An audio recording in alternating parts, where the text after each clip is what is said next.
Okay, the last set of letters have curves that are half the height of the oval curves. So the letters based on the oval are 3 spaces tall and have the curve that would extend the entire height, so 3 spaces. These letters are going to be half the curve, so 1.5 spaces. So we're going to start with the letter P. And the letter P starts with our stem, that's just 3 spaces tall. And then we're going to curve outwards. So we're curving out 1.5 spaces and coming back in directly on the midline. So this first part here and here is actually a horizontal line that's half a space wide, and then we finish it off with this curve. Okay, so then the B is going to start the same way, come out 1.5 spaces wide, and then finish off with the same exact curve on the bottom, like this, okay? The R starts the same way as well. So we're going to start with our straight line here, come out a half space horizontally, then start to curve inward to the midline. And there are 2 ways to do the R. They both start the same way.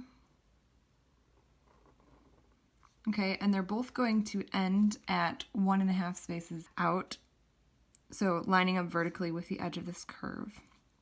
Now the difference is where this leg connects. So for this one, we're just going to connect right at this point here where the midline and the stem meet and just go directly out to that point. The other way is to meet a half a space away from the stem right here, like this. Okay, next is S, and there are also 2 ways you can think about doing the S. So for both of them, the shape is going to be 1.5 spaces wide. I like to keep the center along one of these lines. So I'm just going to mark out the points. So if my center is here and here, and then my shape is going to be 1.5 spaces wide, so that means it's about 1/4 of a space away from these 2 edges, like from this box of 2 by 2, it's going to be 1/4 space inward from both sides.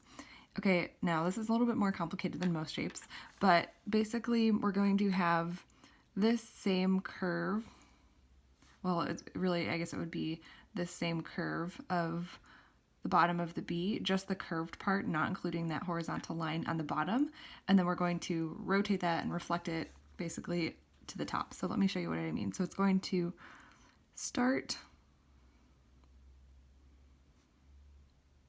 here and here. I'm just marking out the points. So what I'm looking at here is halfway between our cap height and the midline is where this mark is, and it's a quarter space inward. And then same thing down here and over here. So let's start off. So the bottom and top of these 2 S variations are the same. It's just this curve. Now the first way of doing it is just almost connecting these with like a diagonal line that's curved at the ends like this.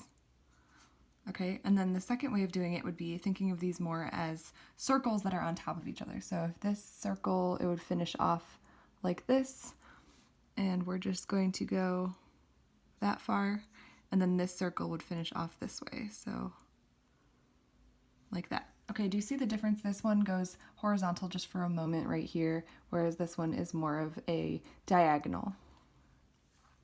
Let me do this one again so you can see it a little bit easier.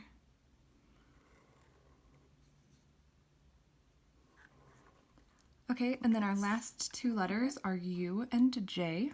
So for the U, you can either make it 2 spaces wide, and so you would start with 2 vertical lines that go 2/3 of the way, and then connect it on the bottom with a curve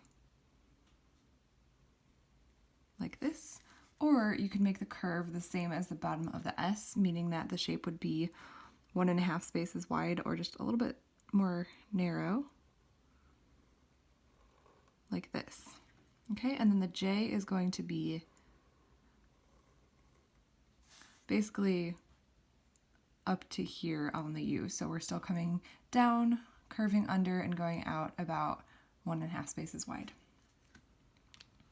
Okay, so those were all of the letters of the capital sans-serif alphabet. All of the letters are 3 spaces tall. The majority of them are 2 spaces wide, and you can see that there are some variation ideas for lots of these letters. So go ahead, practice these. You can practice them on the grid. It's probably going to help you get the proportions right.